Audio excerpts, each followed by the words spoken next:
ایک صاحب نے سوال کیا ہے، کیا بادلوں کی گرج اور چمک کے وقت قرآن کی تلاوت کرنا منع ہے؟ منع نہیں ہے، اس وقت تو قرآن کی تلاوت کا حکم ہے۔ حدیث شریف میں آتا ہے جب تیز آندھی چلتی تھی، تیز ہوا چلتی تھی، حضور علیہ الصلاۃ والسلام فوراً مصلی پر آ جاتے تھے، فوراً اللہ کے حضور سجدے میں گر جاتے تھے۔ تو یہ تو موقع ہے اللہ کو یاد کرنے کا، جب بادل کی گرج چمک ہو، تیز ہوا چلے، کوئی ایسی آفت آئے، کوئی محسوس ہو رہا ہو کہ خدا نخواستہ کوئی نقصان پہنچ سکتا ہے ہمیں کسی وجہ سے، یا اگر خدا نخواستہ اللہ ناراض ہو گیا تو کوئی بھی عذاب اللہ کا آ سکتا ہے، ایسے موقع پر فوراً نماز کی طرف، قرآن کی طرف، تلاوت کی طرف، صدقہ اور سجدہ اور ان چیزوں کی طرف متوجہ ہونا چاہیے۔ تو ایسے موقع پر تو تلاوت کرنا یہ سنت عمل ہے، اللہ کو یاد کرنا یہ سنت عمل ہے، اس لیے اس طرح کے مواقع پر ضرور اللہ کو یاد کرنا چاہیے۔ مفتی صاحب، آپ کو کوئی یہ سوال کیوں نہیں بھیجتا کہ ماضی میں مسلمان عروج پر تھے، عالم سائنسدان ہوتے تھے، ہر شعبے میں مغرب والوں نے مسلمانوں سے علم سیکھا اور سائنس بھی، اب ایسا کیوں نہیں ہو رہا؟ اس لیے کہ آپ کے پاس خود وہ علم نہیں، نہ آپ کبھی کوشش کریں گے کہ مسلمانوں کو آئینہ دکھایا جائے۔ دیکھیں، یہ جو بات ہے نا،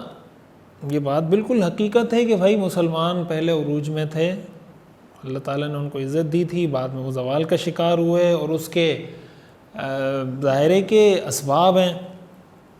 اور اس پہ بات بھی کرنی چاہیے، الحمدللہ ہم اس پہ بات کرتے بھی رہتے ہیں،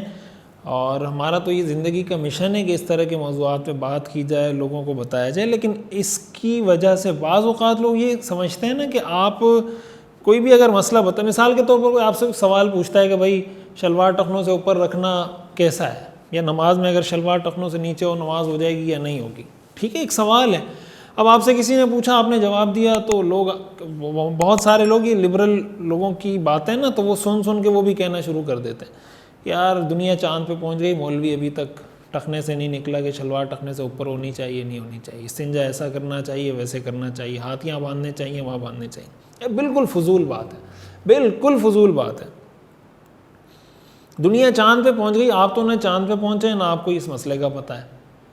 تو یا تو ایسا ہوتا کہ آپ چاند پہ پہنچے ہوئے ہوتے تو مولوی پر اعتراض کرتے تو کوئی تک بھی بنتی تھی، آپ نے کیا کیا ہے؟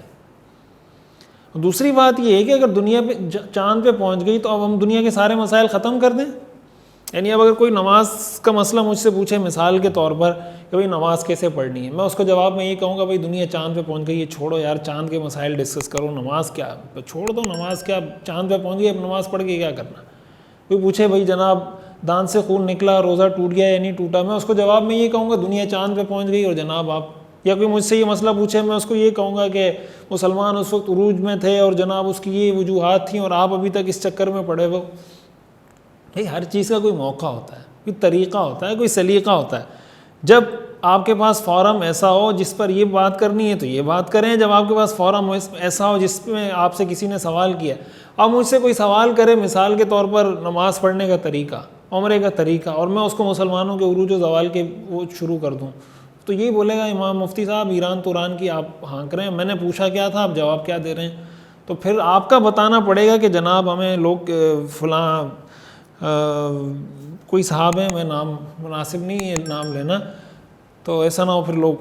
پیچھے پڑ جاتے ہیں نام لے کے کسی اور کے،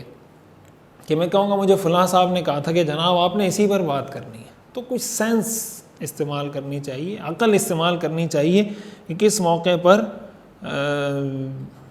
کیا بات کرنی چاہیے۔